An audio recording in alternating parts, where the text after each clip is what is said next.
So what we've been doing is taking CAT scans, which most people know what that is, and they're very frequently done now, and taking the unique data that comes from a CAT scan, which is very detailed. It's a group of X-ray slices that the average person couldn't make sense out of. And taking all that information that we get, put it all together with computers and generate essentially a model that anybody can understand. Patient, physician, and it can be made in very detailed referencing, which is basically the patient's specific anatomy. It's not like a make-believe type of model. And as a result, when it comes to treating a type of pathology, we can optimize what device we're going to select, how long it's going to be, what the best technique is for that particular patient, and come up with patient-specific solutions. One of the great things about these print models we've been talking about is the physician actually did it.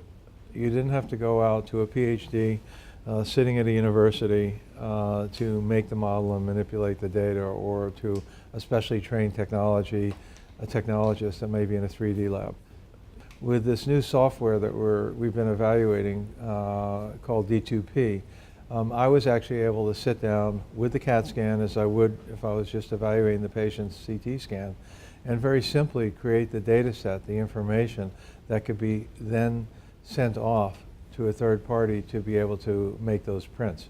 So what it's doing is putting in the hands of practicing physicians the ability to actually generate those 3D models exactly the way we want them to be to show us the information we need.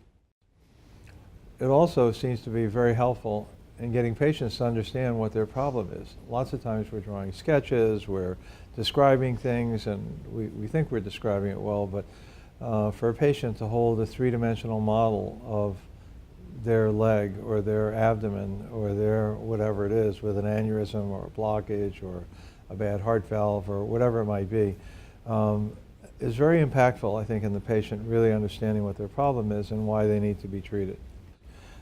This particular patient was probably the first one where we did the model in advance to show the individual what his pathology was. And it was a pretty interesting experience, I think, both for the patient and for me. I've been meeting him a number of times in the office, drawing diagrams, explaining not only what the pathology was, but explaining what we had to do to treat him.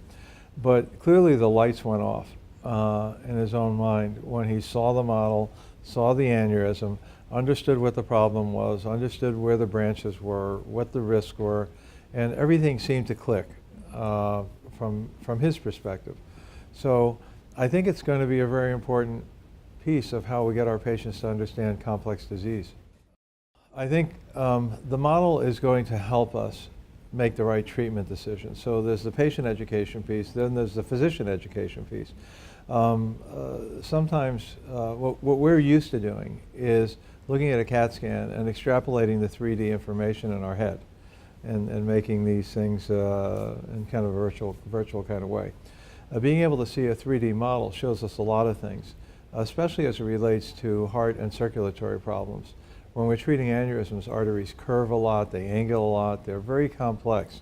And we've seen a number of situations where by looking at a model and looking at the 3D model, we actually change our device selection or change our approach or in some way alter our treatment plan for that patient. So I think it's going to offer a lot of potential for improving patient care in that way. In terms of technology moving forward, we're beginning to see things like virtual reality, where we can actually look deeper into a model and be able to really understand it in a real way. And in short, what we're doing, if we're going to treat a patient with some sort of invasive therapy, the more information we have, the better we are to be able to pick the right device, pick the right solution, and so on. And when we talk about minimally invasive therapy, what that really means in general is that we're looking inside the body somehow, minimally invasively. It all involves imaging, CAT scanning, MR. And so to the extent that we can see inside of someone and get the most information and actually create models of that pathology so we can understand what's going on, we can also understand the impact of what treatment we're going to be providing and what the best solution is. Now that we can make models so simply, and when we start looking at what these models look like and see what they're like in the patient's hands, we know that this is the beginning of a development pipeline for other technologies. I think to the extent that models help us understand what the patient's pathology is, allow us to kind of run the racetrack before the race with having patient-specific anatomy, so we can actually treat that specific patient in a virtual way before we actually treat them, are going to make us all better practitioners and hopefully in the end result in better patient outcomes.